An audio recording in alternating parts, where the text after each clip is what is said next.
Bom dia, moçada. Turma do Direito Ambiental. Estou gravando a aula porque não tivemos aula, né? Esse mês, né? Na primeira semana, vocês estavam fazendo a prova interativa, não é isso? Do dia 4 ao dia 10. A nossa aula era no dia 5, tá? Dia do Internacional do Meio Ambiente, inclusive, né? Depois, no dia 12, teríamos aula normal, mas aí veio o decreto do prefeito e estabeleceu que seria feriado, então não tivemos a aula, beleza? Aí eu resolvi, então, gravar um vídeo aqui com uma revisão rápida, coisa simples, né? Lembrando que a prova é a próxima sexta-feira, eu estou gravando hoje, terça-feira, tá certo? Então dá tempo de você assistir e fazer a prova com tranquilidade, né? No dia 19 pela manhã, tá? Lembrando que a matéria, né? Eu vou passar por todo o conteúdo aqui, começando com o Código Florestal. Aliás, já vamos começar, que aí eu dou uma geralzinha, o que é importante para nós, né? Lei 12.651, de 25 de maio de 2012, tá? Lei conhecida como Código Florestal, ela revogou a Lei 4.771, que era aquele Código Florestal, não é, do período dos militares, tá? Só lembrando que eu vou parar em meia hora, e se não der tempo eu faço outro vídeo, tá? Em meia hora eu paro, para o vídeo não ficar muito grande, eu tô gravando aqui no webcam do meu computador mesmo, tá? Bom, então voltando, dispõe então sobre proteção, né, a Lei 12.651, chamada de Código Florestal Brasileiro, né, dispõe sobre a vegetação nativa e faz algumas alterações aí dentro da legislação brasileira. Eu acho que é bom você dar uma olhadinha na lei, né? Lá no artigo 1º A, lembrando que essa lei foi editada no ano daquela conferência Rio+20 que ocorreu no Brasil, né? Então a lei estabelece normas de proteção da vegetação, estabelece aí as áreas de preservação permanente, a área de reserva legal, né? Possibilidade inclusive de exploração florestal, suprimento de matéria-prima, né? Também de origem florestal. Afinal de contas estamos falando do Código Florestal, tá certo? Sobre a questão da origem de produtos que vêm das florestas, aí, florestas manejadas, sobretudo, controle e prevenção de incêndios florestais, e aí estabelece também alguns, instrumentos econômicos e financeiros para alcançar os objetivos, né? E aí, falando em objetivo, inclusive, o artigo 1º A lá da lei, né, 12.651, fala sobre isso que eu acabei de comentar com você agora, né? 1º A, porque foi alterado pela lei 12.727, né? Já nasceu aí com alterações, tá? E o objetivo, então, é aquele objetivo básico, o desenvolvimento sustentável, né? Então, nessas condições, né, você tem uma série de princípios estabelecidos aí, como, por exemplo, a questão da soberania, a afirmação do compromisso soberano do Brasil com a preservação das florestas, as demais formas, né, de vegetação nativa e também, lógico, garantia da preservação da biodiversidade, do solo, dos recursos hídricos e também, óbvio, de garantia da integridade do sistema climático, né, para o planeta, eu diria, porque o Brasil tem aí grandes áreas florestadas, não é só para o Brasil, então, garantindo bem-estar para as gerações presentes e para as gerações futuras. E aí eu fiz um comentário crítico em relação ao inciso 2º aí desse parágrafo único do artigo 1º A, não é? Que fala assim, olha, que a princípio e objetivo e tudo mais dessa lei, né, garantir a reafirmação da importância da função estratégica da atividade agropecuária e do papel das florestas. Aliás, quem escreveu isso é a bancada ruralista, provavelmente, né?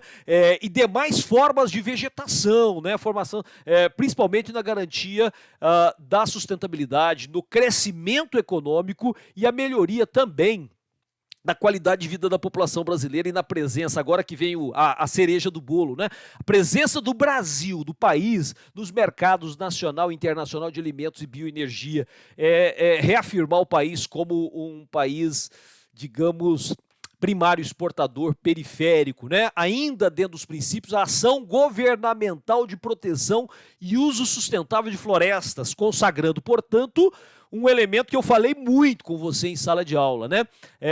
Um compromisso do Brasil com a compatibilização e harmonização entre os elementos econômicos e naturais, né? Harmonizar aí o uso da terra do ponto de vista econômico e a preservação da água, do solo e da vegetação. Muito importante isso, tá? Fala da responsabilidade comum de União, estados, DF e municípios em colaboração também com a sociedade civil na criação de políticas para preservação e restauração da vegetação nativa e suas funções ecológicas e sociais, tanto nas áreas urbanas e rurais, tá?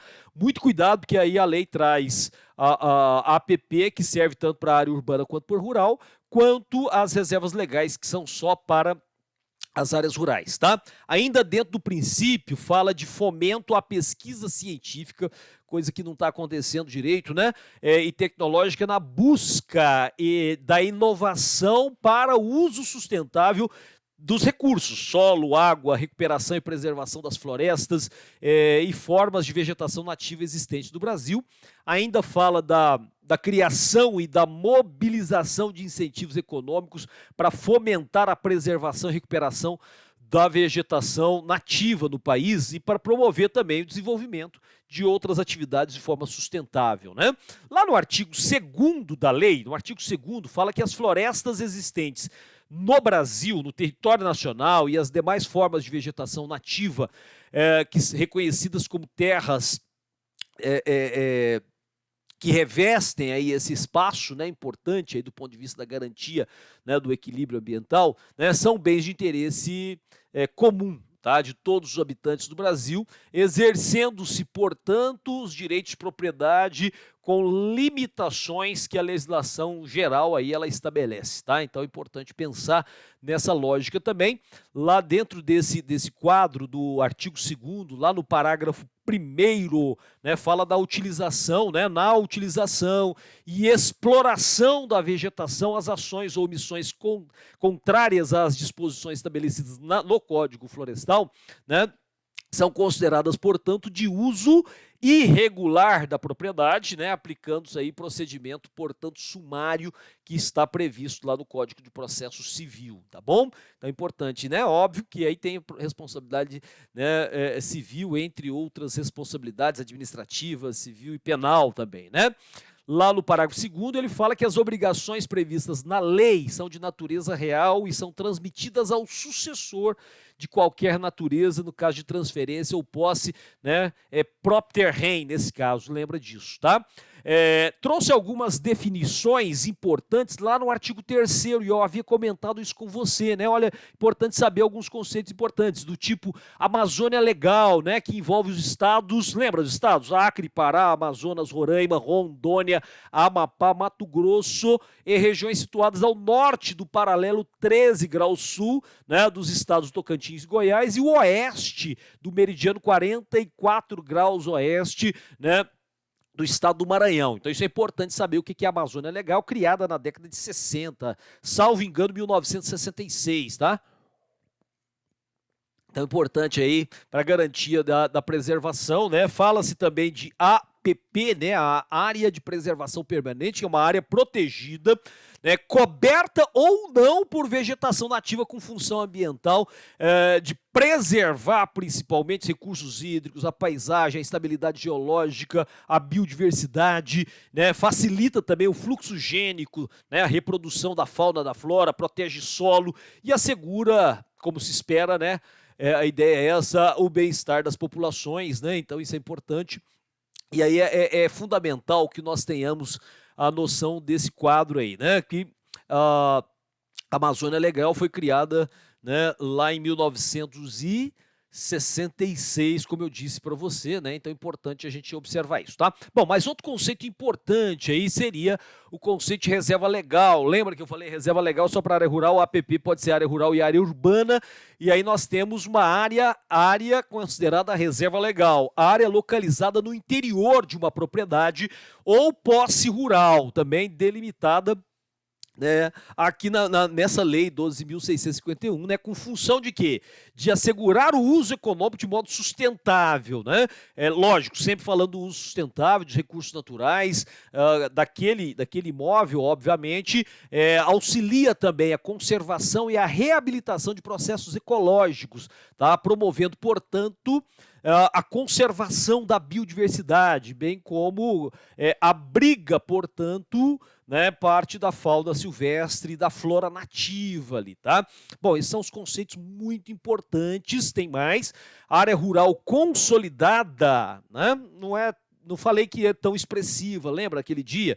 Né? Então, mas é uma área rural com ocupação antrópica até a data limite aí para a gente considerar isso, né, para fins, né, de garantia para o dono da terra até o dia 22 de julho de 2008, edificado. Então tem edificação, tem benfeitoria, tem algum tipo de atividade agrícola, silvícola ou pastoril admitido aí, obviamente, a adoção de regimes de rotação de terras, o que ele chama de pousio, né? Pequena propriedade ou posse rural familiar. Pequena propriedade ou posse rural familiar. Que está vinculado a quê, né? Aquela propriedade, né, uma pequena propriedade ou posse que seria explorada mediante trabalho do agricultor familiar e empreendedor familiar rural, lembrando que essa categoria, né, de agricultura familiar abastece 70% da mesa do brasileiro com comida, tá? Incluindo, obviamente, né, os assentamentos de reforma agrária estabelecidos na lei de reforma agrária, tá? Uso alternativo do solo, substituição de vegetação nativa, beleza? E, obviamente, formação ou formações sucessoras por outras coberturas, né, como atividades agropecuárias, com formação do pasto, ou agrícola, industrial, geração e transmissão de energia, né, atividade mineradora, transporte, assentamentos urbanos, quaisquer outras formas de ocupação humana nesse caso, tá? Importante pensar que a terra tem que ser bem manejada, então você tem um manejo sustentável, né, que está estabelecido aí também nessa lei, né, que ele fala da administração, a lei fala de administração da vegetação natural para obtenção de benefício econômico, social e ambiental, respeitando-se aí, portanto, os mecanismos de sustentação do ecossistema, objeto do manejo ali, e obviamente considerando-se de forma cumulativa ou alternativa a utilização de múltiplas espécies madeireiras. Eu posso então fazer isso ou não, né? Claro, de múltiplos produtos, subprodutos da flora, bem como a utilização de bens e serviços, tá bom?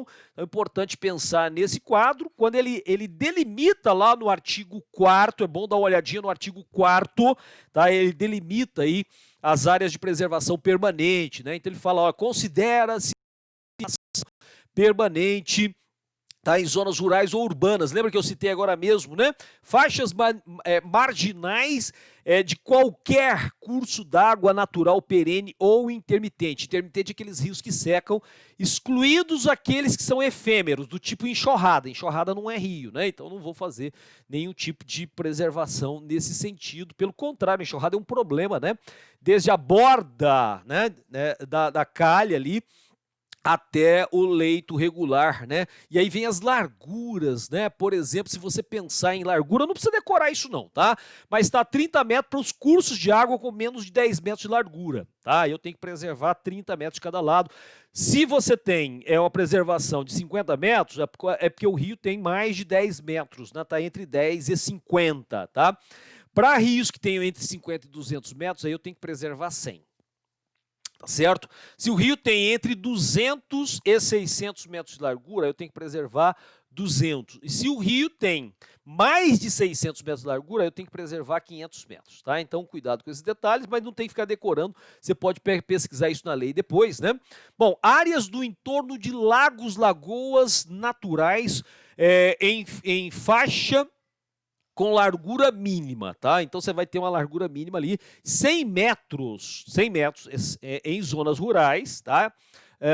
100 metros, zona rural, exceto para corpo d'água com até 20 hectares de superfície, cuja faixa marginal, né, será, portanto, de 50 metros e não de 100. tá? 30 metros em zonas urbanas. Então, você vai lá no Parque do Sabiá, teria que ter, né, 30 metros, tá? As áreas do entorno de reservatórios de águas artificiais decorrentes de barramento ou represamento de curso natural, né, na faixa definida na licença ambiental que foi estabelecida aí, tá? Áreas do entorno de nascente e olhos d'água perenes, qualquer que seja a situação do relevo, tá? Raio mínimo de 50 metros, sem problema. Encostas, áreas inclinadas, né? Quase que cai tudo aqui. Áreas inclinadas, né? As encostas aí, ó, ou parte dessa com declividade superior a ângulo de 45 graus, tá? Então aí tem que preservar 100%, tá bom? Beleza. Restinga, lá no litoral, né? Restinga, aquelas áreas com dunas, né? São áreas consideradas APP, os manguezais são APP, toda a extensão no litoral brasileiro, né? Aquelas áreas de relevo mais acidentado, chama borda de tabuleiro, chapada, né? Aí você tem também ela como área de preservação, topo de morro com altura mínima de 100 metros, né? O topo do morro, tá? E aí, obviamente, inclinação maior que 25 graus, tá? As áreas delimitadas a partir da curva de nível correspondente a 2/3 da altura mínima, tá? Então, isso aí também é uma área de preservação. Áreas de altitude superior a 1.800 metros, todas elas são, todas as veredas são, né? As veredas são essas áreas com presença de água aqui para nós, tá? Perto da faculdade você vai encontrar que o córrego Vinhedos nasce numa vereda ali, perto da Unitri, né? Entre o Unitri e o Pátio Vinhedos, tá? Então aí tem o córrego Vinhedos aí, né? Tanto é que aí tem o parque, tá? Então as veredas todas elas, beleza? São áreas de preservação. E olha só, importante, né? Não será exigida a APP no entorno de reservatório artificial de água que não decorram de barramento ou represamento de curso natural, tá? Então aí não precisa, né? Nas acumulações naturais ou artificiais de água com superfície de 1 hectare, fica dispensado também a faixa de proteção, né, prevista aí nessa lei, tá bom? Então isso é importante. Agora, outros aspectos importantes que a gente deve considerar é o que nós temos aí como área de preservação, né? Então você tem 2 elementos protegidos aí pela Lei 12.651, que são esses que nós citamos agora, né? As APPs e as reservas legais, tá? Mas é bom lembrar que existe uma lei que nós estudamos, que é a Lei 9985, que fala das unidades de conservação, tá bom? E nas unidades de conservação, vamos lembrar que lá na Constituição, no artigo 225, fala que incumbe ao poder público, né, algumas responsabilidades: preservar e restaurar processos ecológicos essenciais para promover o manejo ecológico, preservar a diversidade e a integridade do patrimônio genético, né, do país, fiscalizar as entidades responsáveis por pesquisa de material genético é extremamente importante, definir, no inciso 3º do parágrafo 1º, definir, né, em todas as unidades da federação espaços que sejam territoriais e seus componentes especialmente protegidos, sendo a alteração, né, permitido somente através de lei, vedada a qualquer utilização que vá comprometer esses atributos que deram origem à proteção, tá? Proteger fauna e flora, vedadas na forma da lei, a prática que coloca em risco aí a função ecológica, também que possam ameaçar essas espécies de extinção, tá bom? Beleza? Então é importante que nós tenhamos essa noção. A Lei 6938 é a lei que estabelece a política, estabeleceu para nós a Política Nacional do Meio Ambiente. Lembra? Foi uma das primeiras leis que nós trabalhamos em sala. E lá no artigo 9º, acho que é o artigo 9º mesmo, né? São instrumentos da Política Nacional do Meio Ambiente, criação, no inciso 6º, de espaços territorialmente ou especialmente protegidos pelo poder público federal, estadual e municipal, né? Tais áreas, né, são as áreas de proteção ambiental de relevante interesse ecológico e reservas extrativistas, tá? Então vamos lembrar disso, importante a gente observar esses detalhes aí, tá? Tudo bem? Então esse é um quadro importante.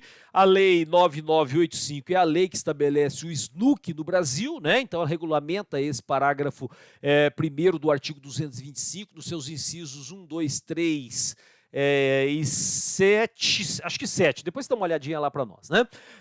Instituindo, portanto, o Sistema Nacional de Unidades de Conservação. E lá no artigo 1º, a lei estabelece exatamente isso. Olha, institui o SNUC, né, que é o Sistema Nacional de Unidades de Conservação, estabelecendo critérios para a criação, implantação e gestão de unidades de conservação, tá? Lá no artigo 2º dessa lei, ele já traz aí alguns conceitos importantes, tá bom? Como, por exemplo, unidade de conservação. E aí ele fala assim, olha, unidade de conservação é o espaço territorial e seus recursos ambientais, incluindo as águas, né, ele chama de águas jurisdicionais, com características naturais extremamente relevantes, legalmente instituído pelo poder público, né, com objetivos de conservação e limites definidos aí sob o regime especial de administração ao qual se aplicam garantias adequadas à proteção, né? Logicamente, você tem aí uma relevância natural importante para ter essa unidade de conservação, tá? O que é conservação da natureza? É o manejo do uso humano da natureza, compreendendo, por exemplo, preservação, manutenção, utilização sustentável, restauração, recuperação do ambiente, do meio ambiente natural, no caso, para que se possa produzir o maior benefício possível em bases que sejam efetivamente sustentáveis a atuais gerações, mantendo, portanto, potencial para satisfazer necessidades também e aspirações das gerações futuras, né, garantindo aí a sobrevivência dos seres vivos de um modo geral. Aí eu estou falando de desenvolvimento sustentável, estou falando de pacto intergeracional, estou falando de uma série de questões importantes, tá? Bom, ainda, né, trata a lei de diversidade biológica, né, que seria a variabilidade dos organismos vivos de todas as origens, compreendendo inclusive ecossistemas terrestres, marinhos, né, outros sistemas aquáticos aí que possam existir, complexos ecológicos que fazem parte de todo esse conjunto que é a natureza, compreendendo ainda a diversidade de espécies, né, e os seus ecossistemas, tá? Tá bom? Tudo isso é recurso, né? Recurso que pode ser explorado economicamente, dependendo do caso. Então, nessas condições, o recurso ambiental, a lei fala que é a atmosfera, as águas interiores, superficiais, subterrâneas, os estuários. Estuário, na verdade, para quem não sabe, é a foz de um rio. Você pode usar para navegação, o mar territorial, né? O solo, o subsolo, os elementos da biosfera de um modo geral e a fauna e a flora que envolve a biosfera, tá? Preservação. Preservação é o quê? É um conjunto de métodos, de procedimentos, políticas que têm como objetivo a proteção de longo prazo das espécies, dos habitats, dos ecossistemas, né, garantindo também a manutenção de processos ecológicos, prevenindo aí a redução, a simplificação desses recursos, tá? E aí vem a proteção integral que fala a lei, né? Manutenção de ecossistemas livres de alterações por interferência humana, tá? Então, admitido apenas uso indireto desses atributos que deram origem à formação daquele espaço. Uso sustentável já é a exploração do ambiente de maneira a garantir a perenidade dos recursos, mas podendo fazer a exploração desses recursos, né, desses processos ecológicos, mantendo, portanto, a biodiversidade e os demais atributos ecológicos, né, de forma socialmente justa e economicamente viável, tá? Tem algum tipo de conceito que a gente trabalha como instrumento, por exemplo, zoneamento, né? Definição de setores ou zonas de uma unidade de conservação com objetivos, né, de manejo e normas bem específicas, tá? Com propósito de proporcionar os meios e as condições para que todos os objetivos da unidade que está sendo conservada, né, possam ser alcançadas de forma efetiva, de forma harmônica, tá? E uma coisa que nós citamos também na aula foram os corredores ecológicos. Lembra disso? Né? Porções de ecossistemas naturais ou seminaturais que ligam as unidades de conservação, possibilitando aí o fluxo gênico, né? Movimentando, portanto, a biota, a vida, facilitando a dispersão de espécies e a recolonização de áreas possivelmente degradadas, né? Com manutenção de uma estrutura que vá garantir a subsistência, né, dessas espécies, tá? Tudo bem? Fechou? Conceitos importantes. Artigo 4º da lei fala dos objetivos, né? Olha, entre os objetivos da criação do Sistema Nacional de Unidades de Conservação, nós temos aí a contribuição para a manutenção da diversidade biológica e dos recursos genéticos dentro do território brasileiro e nas águas, né, brasileiras, nas águas jurisdicionais, né?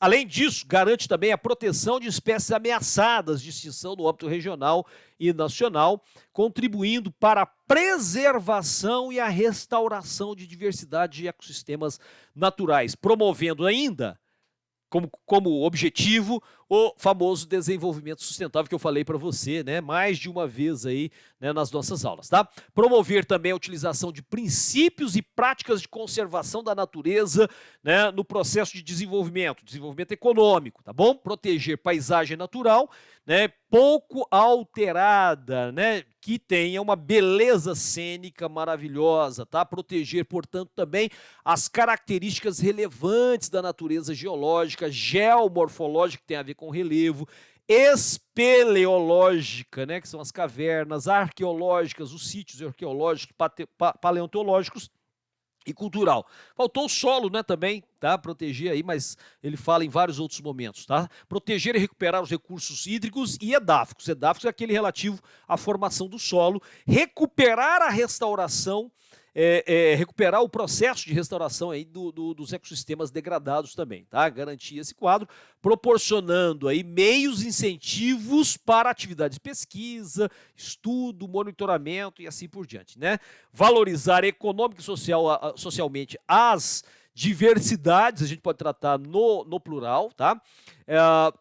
Favorecer condições e promover a educação e a interpretação ambiental, né, recreação, contato com a natureza, turismo ecológico, tudo isso seria interessante.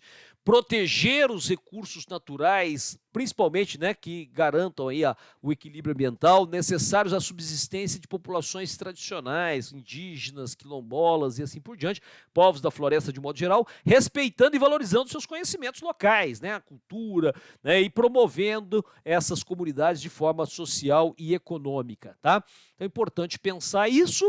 Vamos lembrar que temos dois grupos importantes, portanto, de áreas que devem ser preservadas, né? A proteção integral, em que você tem a estação ecológica, lembra? A reserva biológica, o Parque Nacional, o Monumento Natural, o Refúgio de Vida Silvestre, isso é proteção integral.